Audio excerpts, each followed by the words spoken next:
decade has given us so many insanely good NBA draft prospects. And I thought it would be fun in the summer and the offseason to go over my top 25 prospects of the decade. This is going to be split into 5 parts. This one, the first 5, 25 through 21.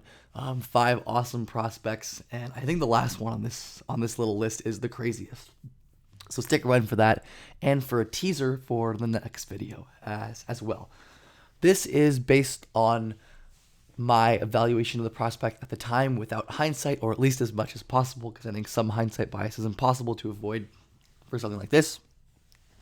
Of course, I wasn't, around at the older drafts, but I have gone back and watched these guys and, tried my best to, evaluate them without knowing what their NBA career looks like. So, of course, this is unscientific in terms of that way, but it should be fun regardless. All right. Let's get into this. And again, as I said, that means there'll be some prospects that didn't end up being good NBA players on this list. Number 1, at 25, we have Kristaps Porzingis of the 2015 draft. Now, he is and was a perfect modern NBA big man. The shot popped immediately, as Kristaps was a legit 7'1" strong, running off corner flare screens and knocking down threes in his time. As a youth, was capable of hitting really difficult off-dribble kind of post-up, mid-range fadeaway shots. That little Dirk step with that height has made him unguardable, and that has translated beautifully to the NBA, where he is already a dynamic scorer. Again, we know how important, and I've talked about how important shot versatility is, especially off of movement for big guys. And Kristaps has taken full advantage in the league of that little shot. Kristaps as well has thrived as a touch post scorer. I think he has struggled a bit as an interior deep post scorer. You see him lose the handle here. He can't exactly push his defender back with strength, but because of the height and the touch generally and the movement skills, Kristaps seemed like a guy who could have been a real interior scorer, even though I think he hit a lower outcome in that regard. The versatile offensive skill set is exactly what he put on tape at this level, which, again, very impressive for a 7'1" Latvian big. He had a little passing game as well. Nice short roll hit down, reading the help. And he had a little bit of closeout attacking juice too. Kristaps stepping into that space, kicking out right here. This kind of impressive wing stuff. This is the connective wing play you'd expect out of a 6'5" guy, where Kristaps pump fakes, or doesn't pump fake, but draws a hard closeout because of his jumper, is patient, waits for help, kicks to the corner. All of the stuff for an 18 or 19-year-old, not sure exactly, was really impressive to see. And his offensive repertoire was extremely polished at the time. His defense was just as good, as he's one of the better mobile rim protector prospects that I've seen in the last decade. He was so good making hard rotations like this to come over and contest, and his mobility allowed him to thrive as well, guarding on the perimeter and being a little bit more versatile than most 7'1" players are. And Porzingis, I think, is, again, hit a reasonable outcome. He probably is peaked as a top 35, 40 player. Just got traded to the Celtics, obviously, and projects to be a huge piece there. Just such a valuable rim protector and perimeter scorer, and someone who honestly might be undervalued in today's NBA. But Kristaps Porzingis is my 25th best prospect of the decade. Number 24, this one is good. Dennis Smith Jr., 2017. I love prospect Dennis Smith Jr. as his explosive first step and vertical athleticism popped hard on tape as he dominated, getting all the way to the rim with his burst and finishing above the rim with real explosion. There really wasn't much a lot of college defenses could do to stop him on his way to the rim. Dennis Smith had the handle and change of direction skills as well to take advantage of that incredible burst, as Dennis Smith was good lulling this defender to sleep. Boom, immediately changing directions, getting low, bursting all the way to the rim for an easy layup. And as I've been talking about on this channel, I think functional vertical athleticism is really important and hard to kind of improve. Some guys do it like Donovan Mitchell. Dennis Smith always had this. It wasn't just the open floor dunks, but you see him kind of working in traffic here. I don't know why it cut out there.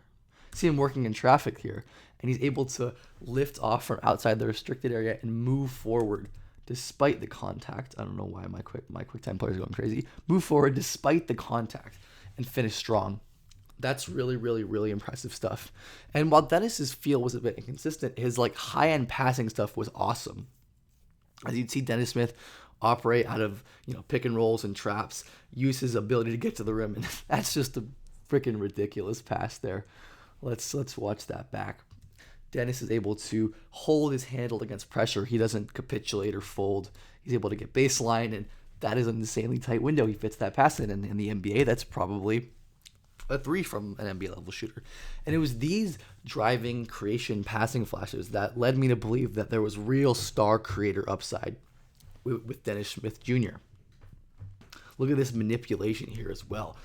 He stops on a dime to kind of wait for this play to unfold, pump faking to the corner to move this nail defender, Jason Tatum, out of the way, or the tag defender, as Dennis Smith alley-oops it. This all led me to believe for sure that I think he could have been a real creator prospect.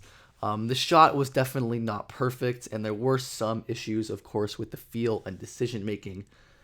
We see him miss kind of open reads right here, and then drive into the defense without a plan, drawing a charge.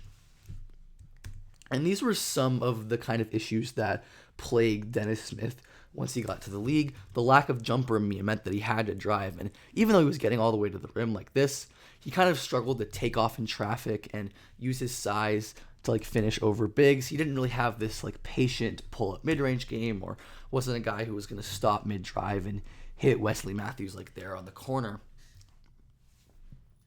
But he was like an impressive rim pressure guy, even as you can see on a play like this, where Dennis Smith was generating a ton of pressure on the basket, but he just never was able to materialize that into scoring goodness. And Dennis was often a guy who would like hijack the offense, take bad pull-up mid-ranges.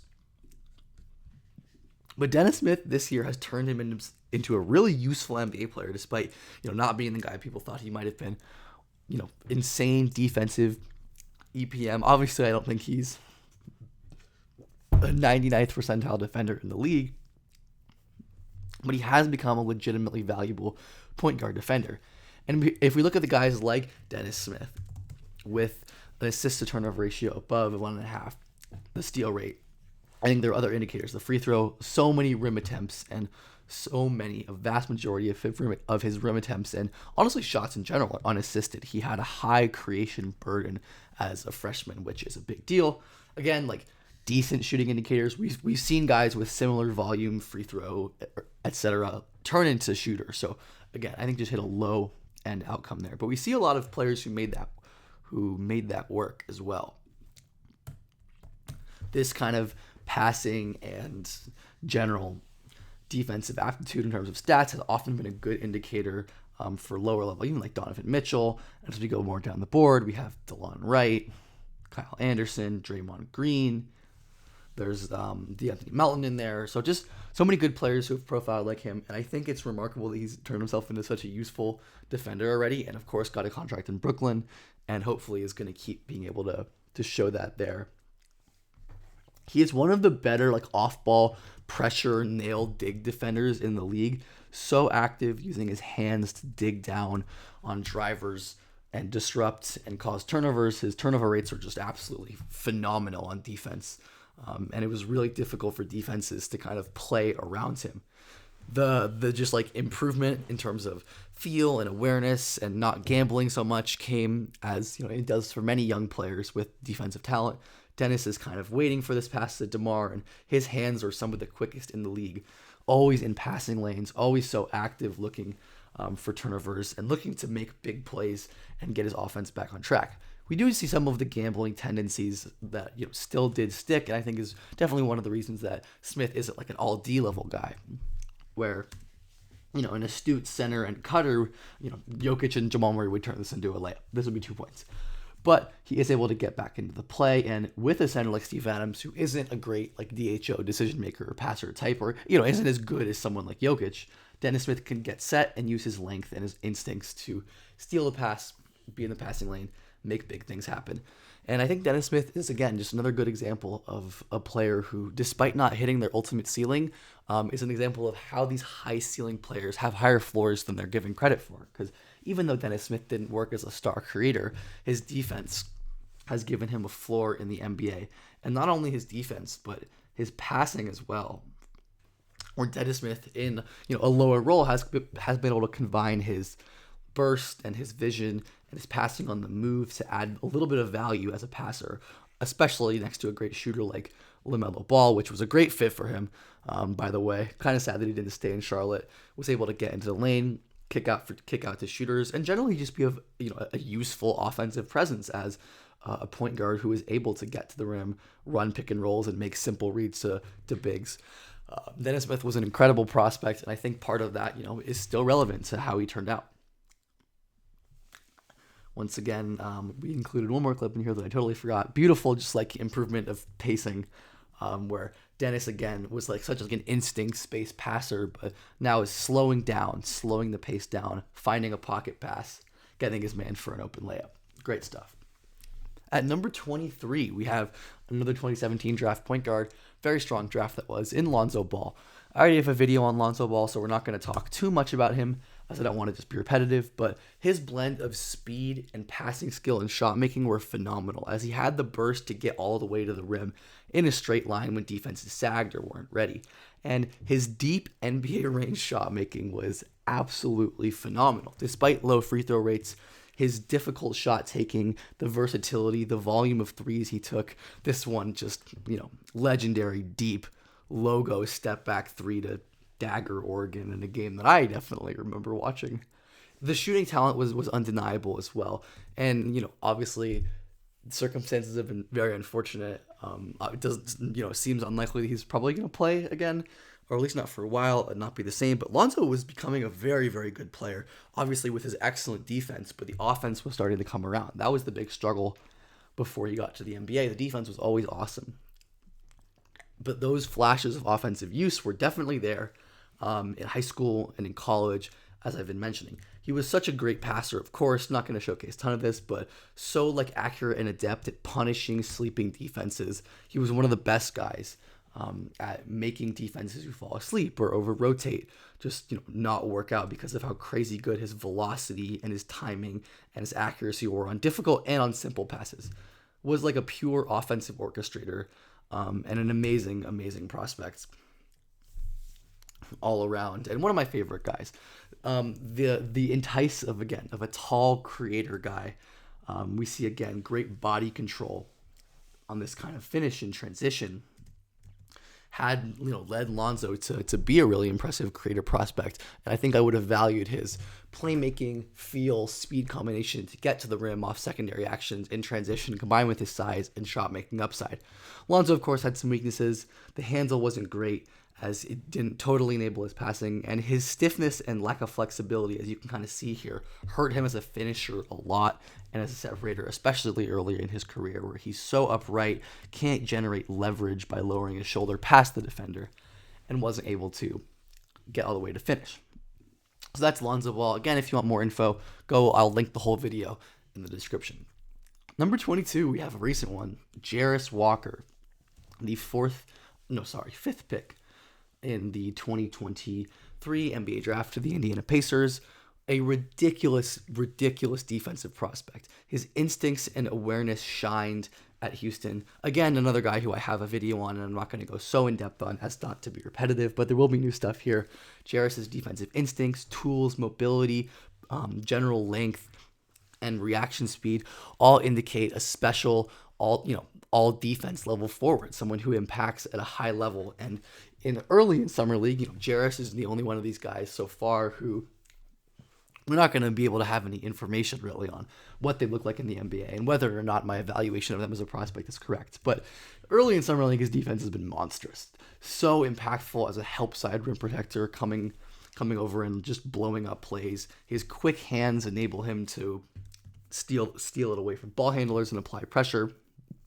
And when offensive players sleep and aren't ready for him, lurking in the vicinity, especially how long and explosive he is, he can rotate down and be ready for this drive while also being in a decent position to close out if Johnny were to kick out as well. The offense was where more questions came for Jarace, and as I talked about in my video, Some of those were, the shooting confidence and the driving and getting all the way to the rim. Jarace has taken a ton of threes in Summer League, and I really appreciate that, especially some of these, tougher on-ball pull-up, pick-and-roll threes. I don't think he's going to be a great shooter, but having the confidence is, the first step. And oftentimes at Houston, he hesitated when he had open threes, and taking those at a young age is really important. Jarace's passing also stellar. That is a ridiculous speed.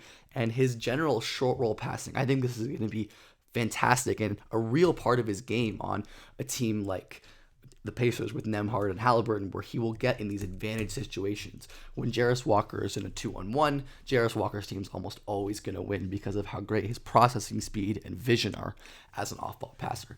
Jarace, I think, has a real ceiling to be an all-defensive level player with incredible complementary offensive skills, and that makes him a top 25 prospect of the decade for me. We saw some of this stuff, again, at Houston, some of the driving capabilities that could unlock that creation that would elevate him to being a top 25 prospect. Now, at 21, the last one for this video, my favorite one of this group absolutely is Marcus Smart.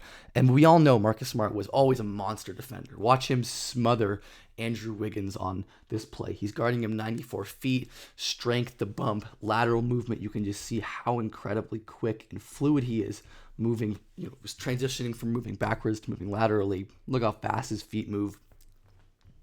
And he doesn't allow Wiggins to get into the paint. We always knew he was an amazing defensive prospect, both on and off ball, and he's actualized that into becoming, a defensive player of the year level guy. But I think Smart's offensive upside definitely was he didn't hit his offensive ceiling, as Smart was a walking paint touch. This guy's burst was incredible. He was living at the rim, getting by defenders and putting pressure on the defense.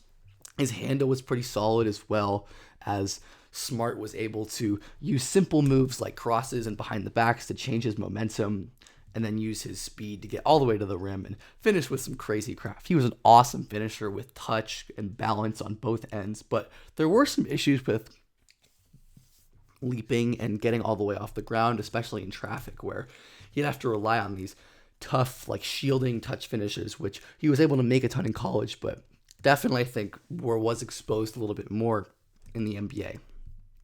Again, just constantly a guy who defenses, even with 4 players back in the paint, couldn't really prevent Smart from getting all the way to the rim basically whenever he wanted. And he was really good at using that driving gravity to create passing lanes as well. Smart's so good at reading the help defense. He's a proactive passer, as Marcus Smart forces help defenses to react to his guy and is able to lay it down.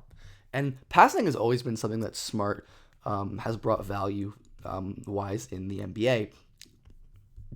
Went up every year in assists, I believe, and this year he's topped out at 7, which is awesome. I'm not just kidding, topped out at 6.3, but still. The shooting and the efficiency was always what held back Smart. He only had 1 season above league average efficiency, and that was at his lowest usage point of his career. And the finishing was a big problem. It was a big strength for him in college, getting all the way to the rim, especially as a sophomore the year he got drafted. And his free throw rate too, such a monster driving with his strength and his power, and his general burst explosion as well. But if we look at the shooting splits throughout Marcus Smart's career, we see from 0 to 3 feet, it took him a while to get decent. And again, as a whole across his career, his finishing has not been that great. Neither has been his little intermediate game, and his shooting, of course, up and down. I think based on his college shooting profile, the volume, his efficiency just seemed to stick. The great volume, the pull-up threes. That Smart could have been a better shooter than he actually ended up being. But we saw Smart slow the game down more and really improve as a ball handler around, I think this was from his 3rd or 4th season, where he was using jail and pace to get to this little floater, which was a lot more than he did in college. And we saw some of this Marcus Smart complementary offense blossoming, where Smart was used a little as a short roll passer, a great processor on the move, and this was more similar to the kind of plays he would make in Boston.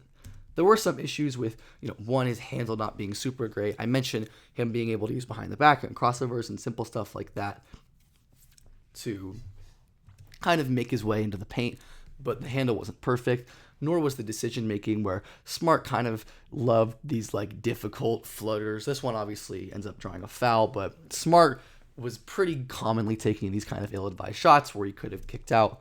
Oklahoma State's spacing was really bad, so I didn't think this was a huge issue, but the decision making as like a primary definitely matters, as even though Smart was often getting into the paint with his great handle and burst and passing, he wasn't always making the right decisions to capitalize on his plays.